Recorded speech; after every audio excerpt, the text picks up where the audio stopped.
What's up, everybody? Out here at the field today, getting some fresh air, getting out of the house a little bit, still staying socially distanced, don't worry. I got 9 lacrosse balls out here.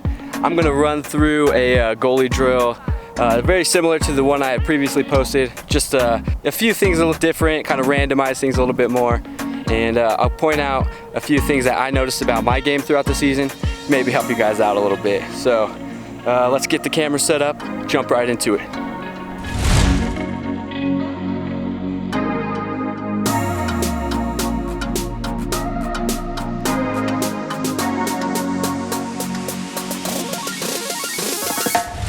So similar to the other drill, you can start out getting loosened up and get everything going up to speed. You can just kind of work your way around and step out to each.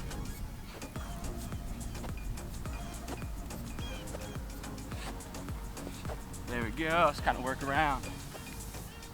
One thing that we're gonna do differently with this drill is instead of always kind of following the order around, is we're gonna jump and skip to random ones, and instead of going down low every single time, we're gonna kind of try to change it up, do hip level, we'll do high, and the main thing you want to do, keep in mind with this one, first thing to the ball is the top hand. You want to get out there and then reset,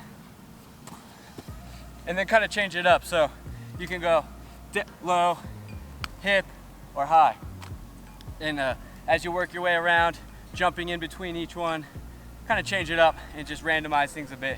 So I'll kind of run through really quick, show you what it would look like. So start off here.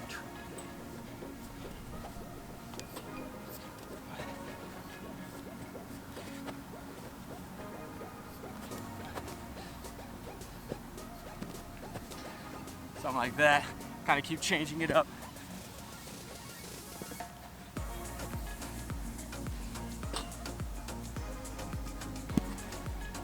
So that's a good way to kind of go around, and still I kind of kept it in that arc formation, and then now as you progress through the drill you can kind of change it up a little bit here and there if you want to. So go down here and then just kind of change it up as you go. So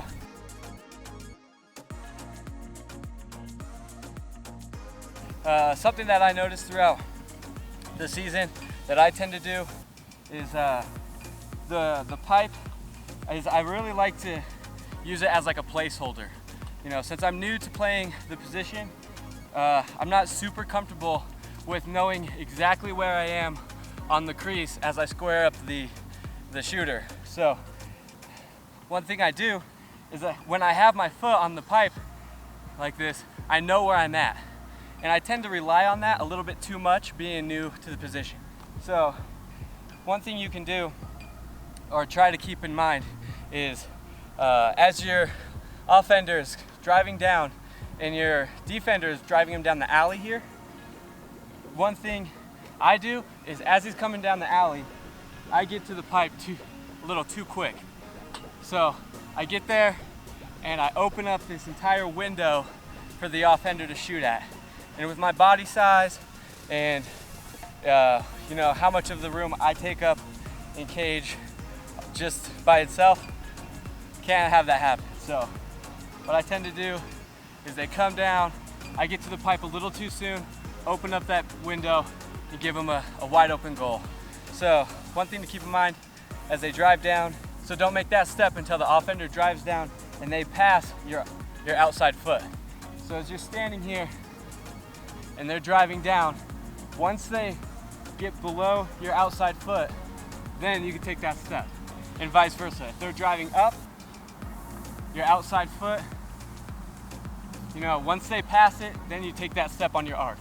Once they pass it, this outside foot, take a step on your arc, and so on.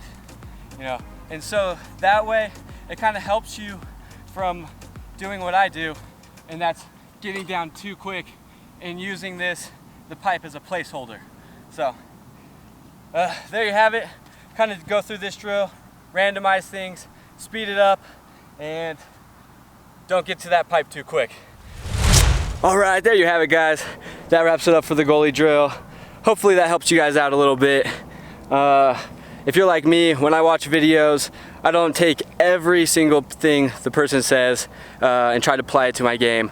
I take, you know, little bits and pieces that I think would work for me and try to put it into my game a little bit. So hopefully that's what you guys kind of can do with my video. That's my intentions at least. So yeah, thanks for checking it out. Thanks for hanging out a little bit. I'll catch you guys in the next one. Let's go, Lynx, baby.